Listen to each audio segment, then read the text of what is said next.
বট গাছটার নিচে গিয়ে জিরিয়ে নিতে হবে। রোজ রোজ এত দূর পানি নিতে আসতে আর ভালো লাগে না।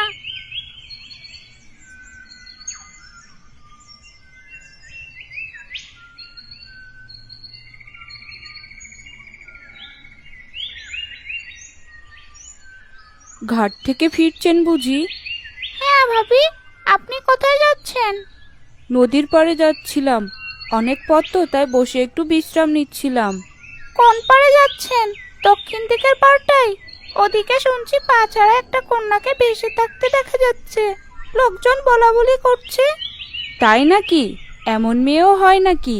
গায়ের কার কোন পাপের জন্য অভিশাপ এসেছে আমাদের গায়ে? এই গায়ে তো দেখছি আর থাকা যাবে না। তা কোথায় যাব বলেন তো? আমাদের যে কোথাও যাওয়ার জায়গা নেই। দিন দিন এ গায়ে যা হচ্ছে, তাতে গায়ের সবাই মারা পড়বে। কারুর অভিশাপ লাগলো না তো আমাদের গায়ের উপর? তা কি করে জানবো বলেন তো? তবে যাই হোক, সাবধানে থাকা লাগবে। হ্যাঁ, ভালোই হলো আপনার সাথে দেখা হয়ে। বিশ্রাম নেওয়া হলো, গল্পও করা গেল। আমারও তাই হলো। যাই, আমি বাড়ির দিকে যাই, অনেক দেরি হয়ে যাচ্ছে। আমিও আজ তাহলে সেদিকে আর না যাই, বাড়ি চলে যাই। সেই ভালো হবে।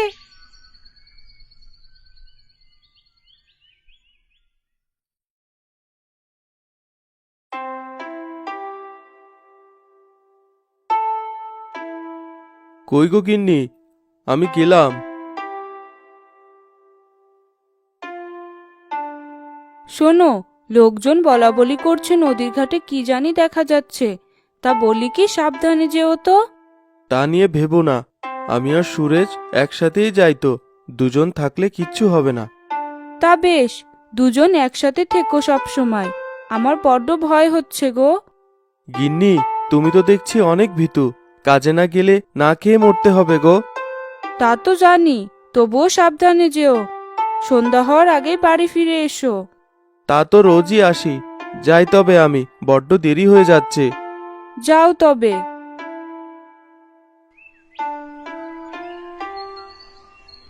বুঝলে সুরুজ, গিন্নি আজ বড্ড ভয় পেয়েছিল। গায়ের কোথায় নাকি হাত পা ছাড়া একটা মেয়ে দেখা যাচ্ছে। হাত পা ছাড়া মানুষ হয় নাকি? না, তুমি বোঝোনি ব্যাপারটা। হাত পা ছাড়া মানুষ না, বরং একটা প্রেতাত্মা হবে। নদীর ঘাটে প্রেতাত্মা থাকে নাকি? তারা তো জঙ্গলে থাকে। তাহলে হবে হয়তো কোনো অভিশাপ মৎস্যকন্যা। তাহলেও তো হতে পারে। তবে বলি কি, এরপর থেকে আমরা দুজনই একসাথে যাব ঘাটের দিকে।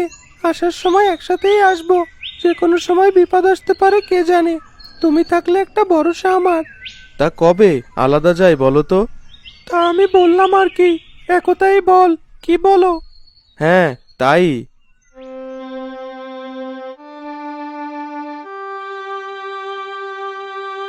মা, আমি বলেছি তোমাকে, এইবার মেলায় আমাকে 10 টাকা দিবে। পাশের গায়ে মেলা হচ্ছে, সজলকে ওর বাবা 50 টাকা দিয়েছে। 2 টাকার বেশি 1 টাকাও দিব না তোকে। আজকাল 2 টাকা দিয়ে কি কিছু পাওয়া যায় বলো? আমি বাড়ি থেকেই বের হয়ে যাব, তোমাদের বাড়িতে আর থাকবোই না আমি। এমন ছেলে আমার বাড়িতে না আসলেও চলবে। কোথায় যাবি যা তো, ঘুরে ফিরে শেষে আমার কাছেই চলে আসবি। আমি চললুম, আর আসবো না এই বাড়িতে। এই বলে আলী বাড়ি থেকে বের হয়ে যায়।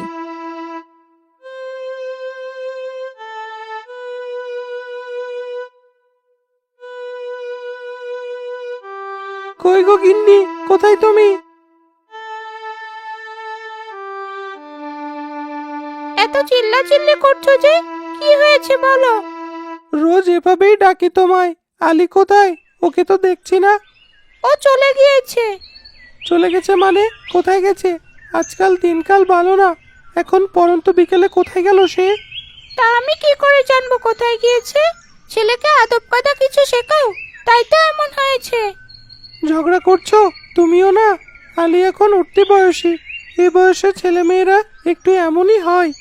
মেলায় যাবে বলে টাকা চেয়েছিল, দেইনি বলে বাড়ি থেকে চলে গিয়েছে। তা বুঝিয়ে বললেই তো হতো। গায়ে হাত পা ছাড়া কাকে যেন দেখা যাচ্ছে, লোকজন বলাবলি করছে। ও আমি জানি, তোমাকে বলতে হবে না। ওর যথেষ্ট বয়স হয়েছে, সন্ধ্যার আগেই চলে আসবে। যা ইচ্ছে হয় করো।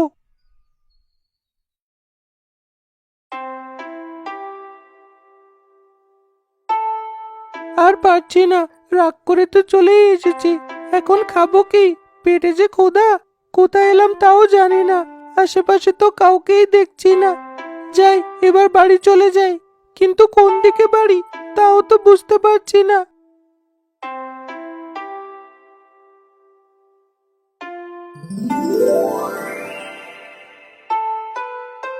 ওইদিকে সাদা কি যেন দেখা যাচ্ছে। এগিয়ে গিয়ে দেখি তো কি এটা।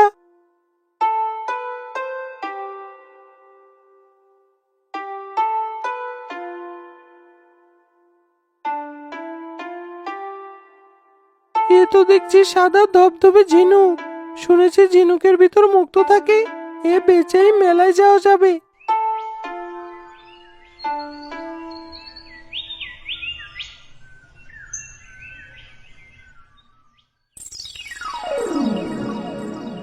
কে কে কে তুমি? আমাকে মেরো না। না না, তোমাকে মারবো না। তুমি আমার অনেক উপকার করেছো, তোমাকে মারবো না আমি। সত্যি বলছো? আমি তোমার কি উপকার করলাম? আমি এতদিন অভিশপ্ত ছিলাম। এই গায়ের মানুষজন আমাকে সর্বদা অভিশাপ মনে করত। কি করে অভিশাপ মনে করতো? আমি আর আমার মা পাশের গা থেকে এগিয়ে আসি। আসার সময় আমাদের কাছে কিছুই ছিল না। আমরা এগিয়ে নদীর ধারে একটা পরিত্যক্ত কুঁড়েঘর পেয়েছিলাম। সেখানেই আমি আর মা থাকা শুরু করি।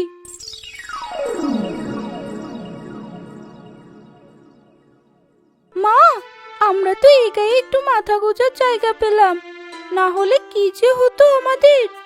হ্যাঁ গো মা, অবশেষে ঈশ্বর আমাদের উপর সহায় হলেন। হ্যাঁ মা, এখন আমাদের আর কষ্ট থাকবে না। এখন সুখে শান্তিতে চলতে পারবো। তারপর একদিন আমাদের বাড়িতে চলতে চলতে এক সাধু মশাই আসে। বাড়িতে কেউ আছো? আমাকে কিছু খাবার খেতে দিতে পারবে? আমি যে বড্ড ক্ষুধার্ত।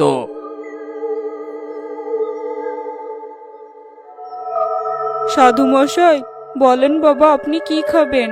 আপনাকে খাওয়াতে পারলে যে নিজেকে ধন্য মনে করব আমি। আমাকে নিরামিষ কিছু খাবার দাও। সাধু বাবা, আমি এক্ষুনি আসছি, আপনার জন্য খাবার নিয়ে আসি। এরপর মা অনেক প্রকার খাবার সাজিয়ে সাধু বাবাকে দেয়। সাধু বাবাও তৃপ্তি করে খায়, কিন্তু এরপরে বিপত্তি বেঁধে যায়।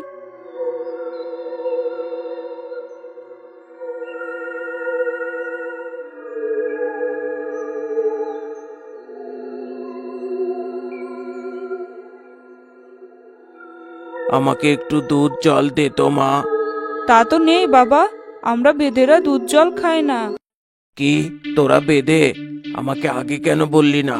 এভাবে আমাকে বোকা বানালি তোরা। আমি জানতাম না বাবা, বেদের হাতের খাবার খাওয়া আপনার বারণ। আমাকে ক্ষমা করবেন বাবা, আমি বুঝতে পারিনি। এভাবে তো ক্ষমা করা যায় না। তোদের শাস্তি না দিলে যে আমি আমার সাধুত্ব হারাবো। আমাদের ক্ষমা করুন বাবা, মার হয়ে আমি ক্ষমা চাচ্ছি। এভাবে তো ক্ষমা তোরা পাবি না। তবে তোদের শাস্তি আমি কমাতে পারি। আজ থেকে তোদেরকে আমি স্থলে নয়, জলের মানুষ বানাবো।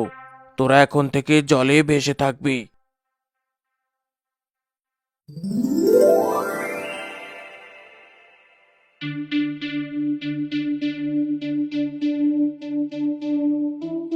এরপর সাধু বাবা মাকে আর আমাকে জলের মানুষ বানিয়ে দেয়। আমাকে ঝিনুকে বন্দি করে দেয়। তবে এই গায়ের কেউ যদি ঝিনুক খুলে আমাকে মুক্ত করে, তবেই আমি মুক্ত পাবো। তোমার মা এখন কোথায়? মা জলের মুক্তা মানুষ হয়েই রয়েছে। তবে মাকে দেখে তোমাদের গায়ের মানুষ ভয় পায়। আমরা তোমাদের কোনো ক্ষতি করতে আসিনি, তবুও তোমাদের গায়ের অনেকে আমার মাকে ভয় পায়। মাকে মৎস্যকন্যা বলে। তা আমি গ্রামবাসীদের বলবো তোমাদের দেখে ভয় না পেতে। তারা ভয় পেয়ে এদিকে মাছ ধরতেও আসে না। তুমি বরং তাদেরকে বুঝিয়ে বলিও। আমি বলবো। আর শুনো, মায়ের সাথে সর্বদা ভালো আচরণ করবে, আর মায়ের কাছে গিয়ে ক্ষমা চাইবে। তা আমি করব। অনেক ভুল হয়েছে আমার। মায়ের সাথে এমন আচরণ করা ঠিক হয়নি।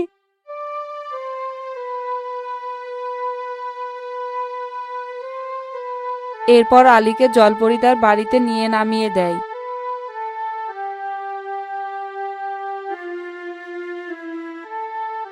আর আলীও গ্রামবাসীকে নদীর পাড়ে যেতে ভয় পেতে বারণ করে।